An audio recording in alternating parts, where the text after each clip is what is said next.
Assalamualaikum warahmatullahi wabarakatuh. Salam sejahtera buat kita semua. Salam Om Swastiastu, Namo Buddhaya, salam kebajikan. Selamat datang dan terima kasih telah meluangkan waktu untuk menonton video ini. Perkenalkan, nama saya Fatan Resigunta dengan NIM 2110101400772 dan saya berasal dari kelas 08 TPLP 011 Program Studi Teknik Informatika Fakultas Ilmu Komputer Universitas Pamulang.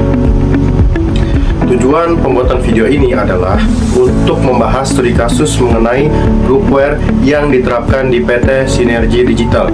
Video ini merupakan bagian dari tugas mata kuliah Interaksi Manusia dengan Komputer yang diampu oleh dosen Ibu Intan Kumalasari Eskom Mkom. Selanjutnya kita akan membahas apa yang dimaksud dengan groupware. Groupware atau juga dikenal sebagai collaborative software merupakan perangkat lunak atau platform yang dirancang untuk membantu sekelompok orang bekerja sama dalam mencapai tujuan bersama, terutama dalam konteks tugas atau proyek yang memerlukan kolaborasi, komunikasi, dan koordinasi antar anggota tim. Selanjutnya, kita akan masuk ke pembahasan studi kasus groupware pada PT Sinergi Digital.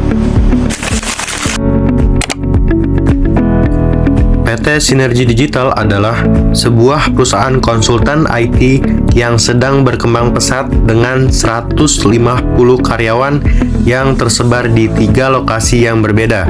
Di antaranya ada Jakarta, Bandung, dan Surabaya. Tim proyek seringkali melibatkan anggota dari lokasi yang berbeda dan berinteraksi dengan klien dari berbagai latar belakang. Kolaborasi yang efektif menjadi kunci keberhasilan proyek-proyek mereka. Akan tetapi, saat ini PT Sinergi Digital menghadapi beberapa tantangan dalam kolaborasi, seperti komunikasi yang tidak efisien, yaitu email seringkali menumpuk, sulit melacak percakapan penting, dan sering terjadi miskomunikasi.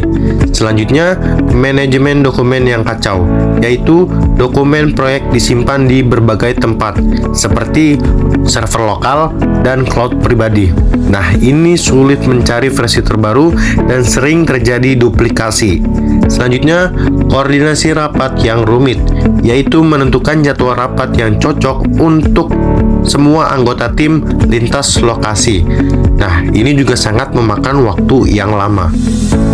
Selanjutnya, kurangnya transparansi progres proyek, yaitu manajer proyek kesulitan mendapatkan gambaran utuh tentang status pekerjaan masing-masing anggota tim. Nah, itu tadi merupakan pembahasan studi kasus mengenai groupware pada PT Sinergi Digital serta beberapa tantangan yang dihadapi dalam kolaborasi. Pada kesempatan ini, saya akan memaparkan solusi terkait tantangan kolaborasi yang dihadapi oleh PT Sinergi Digital. Soal yang pertama, berdasarkan permasalahan yang dihadapi, saya akan mengidentifikasi 3 fitur groupware yang paling krusial untuk diimplementasikan. Di antaranya yaitu yang pertama, fitur komunikasi terintegrasi. Fitur ini sangat penting karena PT Sinergi Digital menghadapi masalah komunikasi yang tidak efisien, di mana email seringkali menumpuk dan sulit dilacak. Dengan komunikasi terintegrasi seperti chat, video call, dan diskusi berbasis topik, setiap anggota tim bisa berkoordinasi secara real-time dan mengurangi risiko miskomunikasi. Nah, yang kedua, fitur manajemen dokumen terpusat. Permasalahan dokumen yang tersebar di berbagai tempat dapat diatasi dengan sistem penyimpanan dokumen terpusat. Dengan fitur ini, seluruh anggota tim dapat mengakses, mengedit, dan berbagi dokumen secara real-time, sehingga versi terbaru selalu tersedia dan duplikasi dapat dihindari. Yang ketiga, fitur manajemen proyek dan penjadwalan. Fitur ini penting untuk mengatasi koordinasi rapat yang rumit dan kurangnya transparansi progres proyek. Dengan penjadwalan otomatis dan monitoring tugas, Manajer proyek dapat memantau status pekerjaan setiap anggota tim secara real time, sehingga kolaborasi lintas lokasi menjadi lebih efektif. Soal kedua, contoh dari aplikasi atau platform groupware yang mungkin cocok untuk masing-masing fitur, dan jelaskan keunggulan serta keterbatasan dari pilihan tersebut untuk PT Sinergi Digital. Nah, untuk contoh aplikasinya serta beberapa platform yang dapat digunakan antara lain, yang pertama, Microsoft Teams untuk fitur komunikasi terintegrasi karena menyediakan chat, video call, serta integrasi dengan aplikasi Microsoft lainnya. Nah, yang kedua, Google Workspace untuk fitur manajemen dokumen terpusat karena mendukung kolaborasi dokumen secara real time dan penyimpanan terpusat melalui Google Drive. Nah, yang ketiga, Trello dan Asana untuk manajemen proyek dan penjadwalan karena memudahkan visualisasi tugas, pelacakan progres, dan penjadwalan otomatis. Masing-masing aplikasi ini memiliki keunggulan seperti kemudahan penggunaan, integrasi fitur, dan dukungan kolaborasi secara real time. Namun, ada juga keterbatasan seperti ketergantungan pada koneksi internet, biaya langganan, serta kebutuhan pelatihan bagi pengguna baru. Soal yang ketiga, selanjutnya terkait pergeseran paradigma antarmuka pengguna.